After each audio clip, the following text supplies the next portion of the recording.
સમજાતું?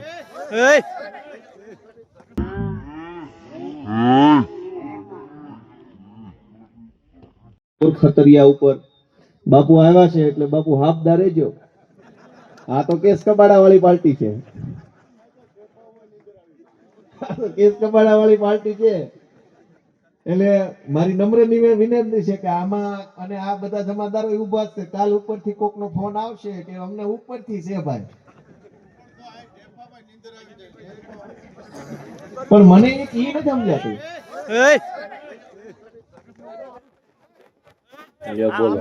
આને શું થઈ ગયું? અત્યાર સુધી કમ્પ્લેટ બેઠો તો રૂડો રૂપાળો, ઘડીકમાં ક્યાં અવતાર આવ્યો?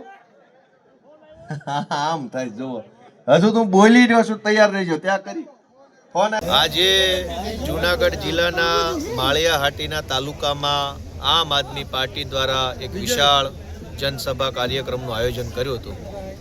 માળિયા હાટીના તાલુકાના પીઢ આગેવાન સમાજના તમામ વર્ગોને હંમેશા માટે ઉપયોગી બની અને જેમણે લાંબા સમય સુધી જાહેર જીવનની અંદર સેવા કરી છે એવા બચુબાપુ સિસોદિયા અને એમની સાથે માળિયા તાલુકાના અલગ અલગ ગામના અલગ અલગ જ્ઞાતિના ખૂબ મોટી સંખ્યામાં આગેવાનો આજે આમ આદમી પાર્ટીમાં જોડાયા છે.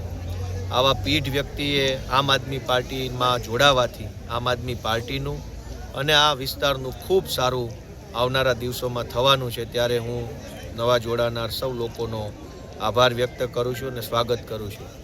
માળિયા વિસ્તારની અંદર અને આ આખા જિલ્લાની અંદર ખૂબ મોટા પ્રમાણમાં ખેતી સાથે સંકળાયેલા લોકો રહે છે, જેમાં ખેડૂત પણ છે, ખેતી મજૂરી કરતા લોકો પણ છે અને ખેતી સાથે સંકળાયેલ ધંધો વેપાર કરતા લોકો પણ છે.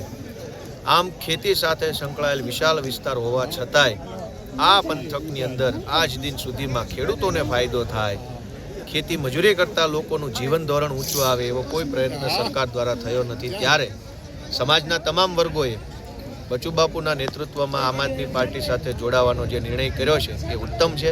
મને પૂરો વિશ્વાસ છે કે આવનારા દિવસોમાં આવનારી ચૂંટણીમાં ખૂબ મોટા પાયે પરિવર્તન આ માળિયા તાલુકામાં જોવા મળશે.